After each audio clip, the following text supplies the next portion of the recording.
奔奔者完结后，叔叔本该全身心投入新的假面骑士企划当中，然而豪兽者实在是……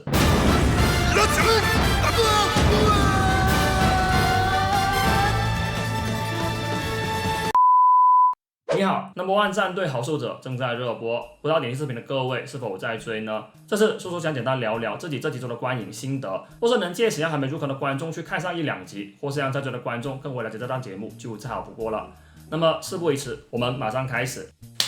作为纪念超级战队系列诞生50周年的节目，豪兽者真是毫无悬念的又在故事中塞入了传奇战队元素。有别于豪快者直接请前辈者们回归，或是全改者的借力量模式，前不久才被周年纪念五人组收编的豪兽者，在对待传奇的方式上更为接近五人组之一，来自隔壁棚的假面骑士 Decade， 在模式上则更接近假面骑士龙骑和假面骑士 Geats。以目前公开的情报来看，本作世界观中如同神明一般存在的全真巨神，于过去的宇宙大战中突然降临，并集结所有宇宙机器人的力量击败了敌人，其力量被分割成无数的戒指，四散各地后也陷入了沉睡。戒指具有与有着强烈愿望的人相互吸引的特性，被选中的人将与寄宿着战队力量的戒指签订契约，全人巨神会实现收集了所有戒指之人的愿望。这就意味着签订契约的人必将为了集齐戒指相互争夺和战斗，而不同于 Decade 得面对诸如原版空我和小野寺空我衍生出了一系列问题，以及后辈 vs 前辈所导致的一切负面影响。豪兽者通过一些手段巧妙地规避了五人组老大哥曾面临的窘境，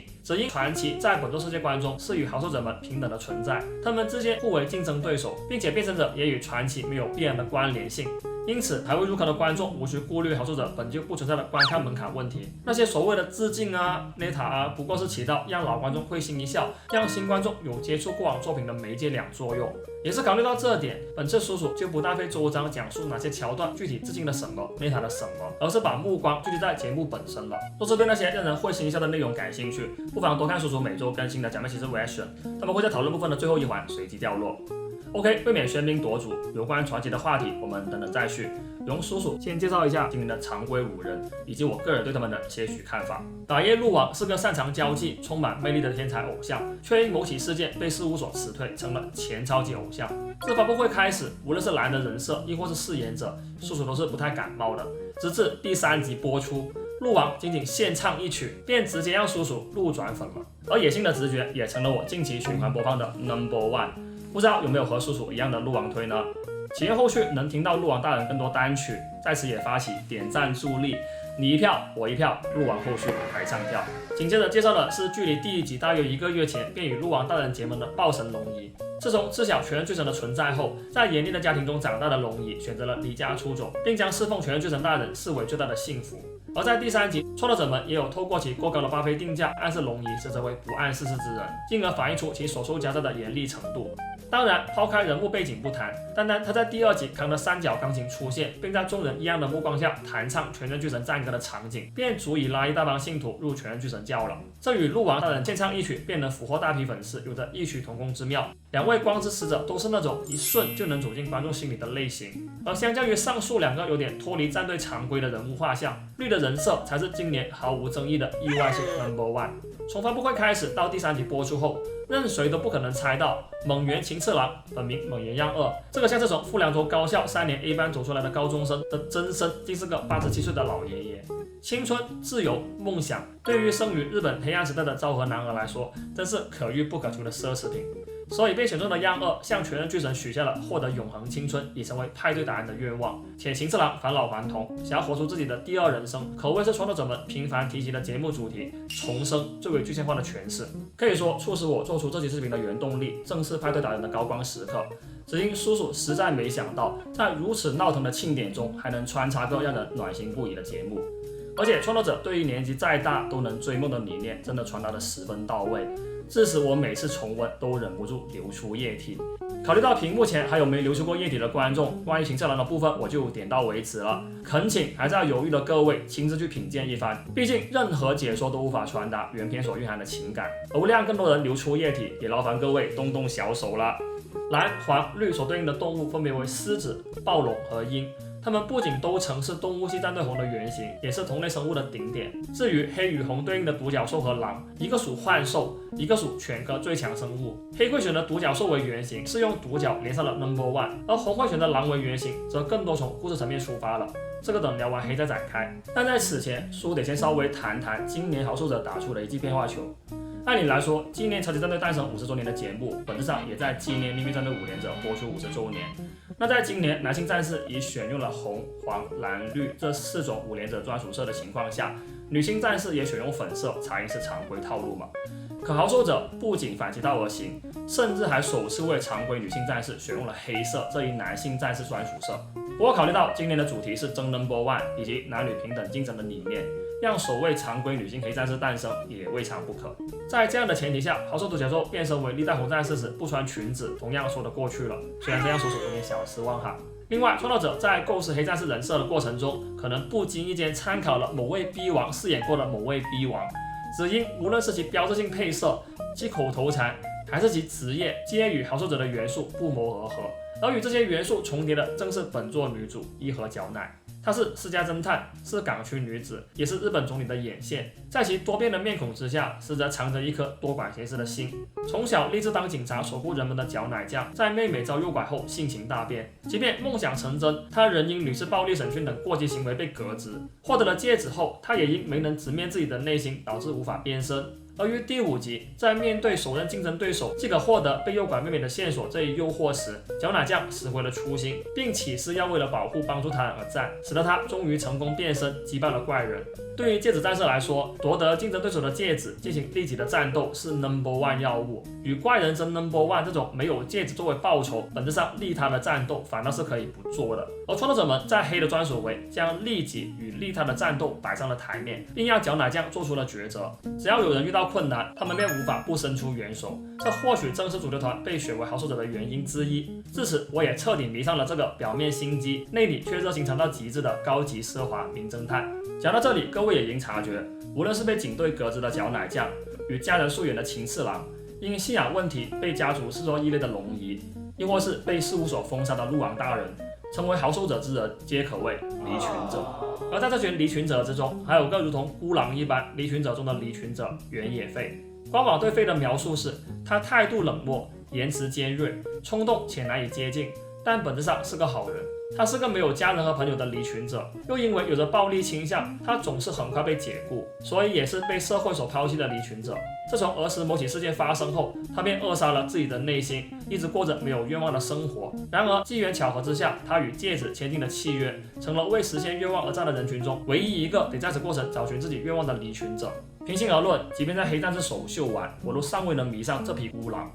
不过在复盘过程中，我也逐渐理解了费的塑造也许是创作者们的刻意为之，其中一个论据便是与费相关的情节或是 BGM， 还有他的房间都在发出一阵浓烈的昭和秀。要知道，连真正意义上的昭和男儿都盼着成为新时代的派对达人，偏偏费的画风却停留在了旧时代。从这个角度来看，不正是为了把他塑造成离群者中的离群者吗？也因为他是失去了愿望，即所谓生存意志后还苟活一世的孤狼，所以在找寻欲望的途中，他那一点点成长，那一丝丝闪光点，才会比戒指上那50克拉的钻石还要璀璨耀眼。又因从小便失去愿望与家人的关系，费的成长经历必然比普通人艰难，所以他提醒长辈不要再玩过下去的话语，反倒莫名的有说服力。而在看了这一幕过后，费在叔叔这的好感度也是提升了不少，这正对应上了我刚刚提及的闪光点。那希望下次做好作者相关视频的时候，叔叔也要迷上这匹孤狼，好给各位分享在这期间我的心路历程。而各位只需动动小手即可有效催更。关于费的过去，等等我会专门出个章节去聊，只因这其中夹杂着各种涉及节目主线的脑洞，对还没流出过液体的观众来说门槛有点高，所以请有选择性的观看。我先接着聊今年的敌对势力。在企划阶段，创作者们曾就如何构建和戒指战士一样也想要夺取戒指的反派阵营展开了讨论。最终因假面骑士卡车头节约，被好受者制片人松浦大悟委任为本作主笔的井上雅树子提出了将象征祝福的主题结婚赋予反派阵营的想法，并得到了一致认可。于是乎，取自布莱达鲁的布莱达成了今年的反派阵营名称，且布莱团的设计皆与结婚相关，即婚礼中香槟、蜡烛、花束、结婚蛋糕以及夫妇。这里我先简单介绍下干部级反派。特工队长岩竹是个重视同伴、深受信赖的家伙。参谋队长闪亮参刀先生与甜心蛋糕夫人是因过度的爱而融合在一起的夫妇。当两人的爱达到顶点时，会巨大化。技术队长花束就像一束花一样美丽且谦逊，但在无意间成为陆王推并与豪寿司结约后，其既有形象便一去不复返了。他与陆王大人名为十足的爱恨情仇也是今后一大看点，就请一同期待吧。还有他的写真哈。关于今年的反派阵营，叔叔也是有不少脑洞的，只因他们与飞过去经历的事件大抵分不开关系，所以得放后面一起讲。那么我们先要回传奇这一话题，而这必定躲不开节目埋在试播集的重磅炸弹，既让轮胎红变身为敲假王者了。如此天才的操作，也是把豪寿者这一词条硬生生干到了节目首播当天日推榜的 No.1， 并且断崖式领先榜2 10万加以上的词条数。顺带一提，榜2是敲假王者，榜3是 Boom Metal， 而假面骑士嘎补于当天只能屈居榜4。想来，在大多数观众已默认传奇战士的致敬方式已然开发到极致时，让超人变成蝙蝠侠的想法还是过于炸裂了。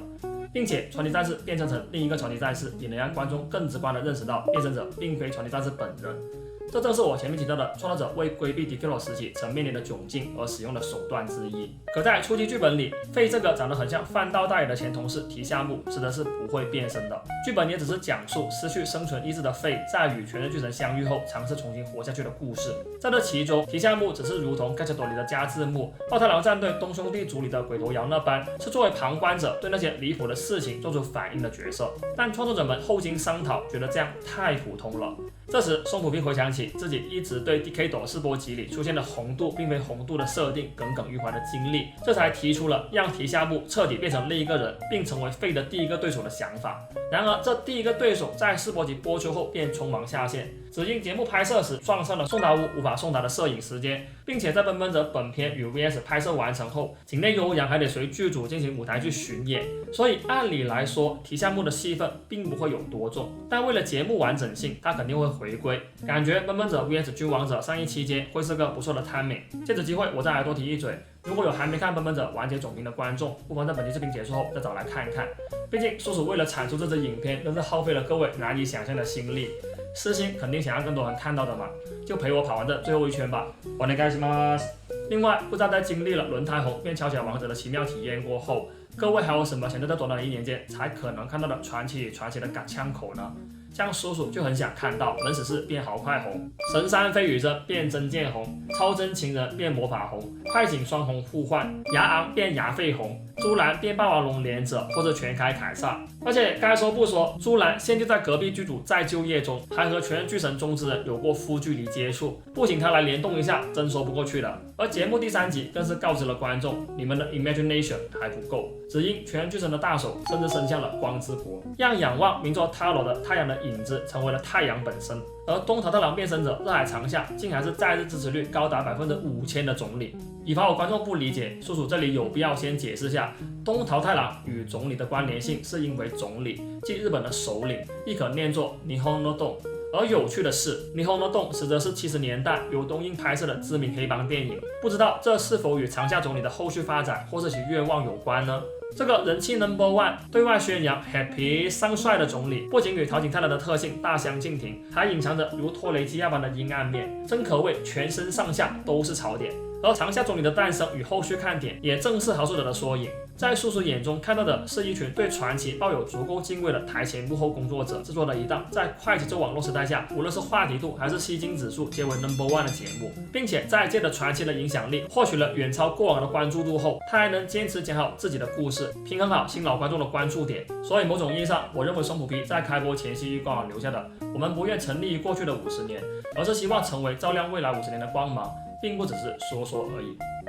OK， 接下来这一趴容我简单过一下今年在萝卜上打出的变化球。松浦皮在制作盖夏朵时便深刻认识到了，无论卡片销量再怎么好，重要的还是它与腰带的关联程度。只因假面骑士就是腰带的观念，对于消费者来说是刻在了 DNA 里的。但在超级战队这边，能对标假面骑士腰带的，既可以是变声器，也可以是机器人。后在与万代那边商讨时，得到了今年想要重视机器人的回应。几经周折，在自家老前辈们带领下的松浦皮提出了要把机器人打造为骑士腰带的想法。于是乎，既是变声器，也是萝卜，还是武器的手事件诞生了。在剧中，全剧神是被描绘成神明一样的存在，而这一想法其实出自井上雅树子，只因他认为如同神明般的机器人能够吸引如同他一般没怎么接触过机器人题材作品的观众，且战士于素人状态下驾驶机器人的设定也是源于战队新手雅树子提出的为什么进入机器人驾驶舱还需要变身的疑问，这样收服批意识到了超级战队一直以来对于驾驶舱场景这个本应承载着驾驶员情感进而去影响机器人动作的地方的重视程度还远远不够，为了不再让驾驶舱局限为呼喊技能名称的地方，今年才做出了如此尝试。事实上，叔叔认为这一改变是利大于弊的，只因对于我这种同样对战队巨大战没太大兴趣的观众来说，战士们素颜状态下的表演着实有效提升了我对这一环节的关注度，并且这一改变与今年机器人战斗的亮点即全日巨神切换形态会强制交换驾驶员是相得益彰的。以结果论来看，这一创新性尝试真的很成功。最后借此再补充一点，由于让穿便服的真人来驾驶机器人会显得有点奇怪，所以说作者们又引入了驾驶服的概念。最初是打算做成高达里那种机械感比较强的驾驶服样式的，可后来世博级监督田崎龙太认为，既然全日巨神是神明，那么面见神明就该穿礼装，于是驾驶服变成了如今剧中的模样。OK， 接下来的脑洞环节，正如我前面所说，对新观众不太友好，所以请有水准性的跳过这一趴。首先是 No One 世界的秘密，宿主先做结论 ，No One 世界是用 AI 构建的虚拟世界。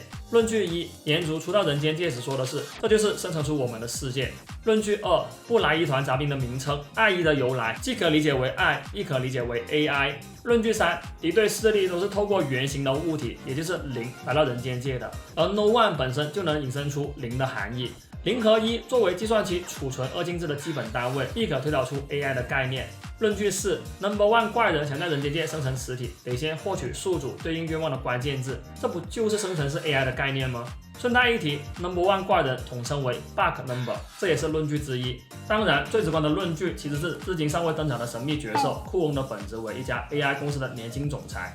官方对库翁的描述为，他是掌握故事关键的人物，与费有着不解之缘。借此，我便能合理推测，费和他的家人们应是在机缘巧合之下，落入了库翁制造的 No One 世界里头。而后，迷之女性为了让费逃离 No One 世界，叮嘱他杀死自己的本性，不要再有愿望，这才导致回到人间界的费变成了如今的性格。我相信大家也都对迷之女性的身份很感兴趣，但结合布莱团的设计主题来看，可选项实则没有多少。其中最有可能的便是库翁死去的未婚妻或是新娘，即布莱伊团女王的自主意识，而库翁的最终目的大抵也只能是收集所有戒指来复活死去的爱人了。于是乎，他编织了集齐所有戒指，世界便会毁灭的谎言来欺骗布莱伊团。而且按理来说，他应该也与戒指签订过契约，成了戒指战士，不然不太好解释他从何得知的全日巨神的传说。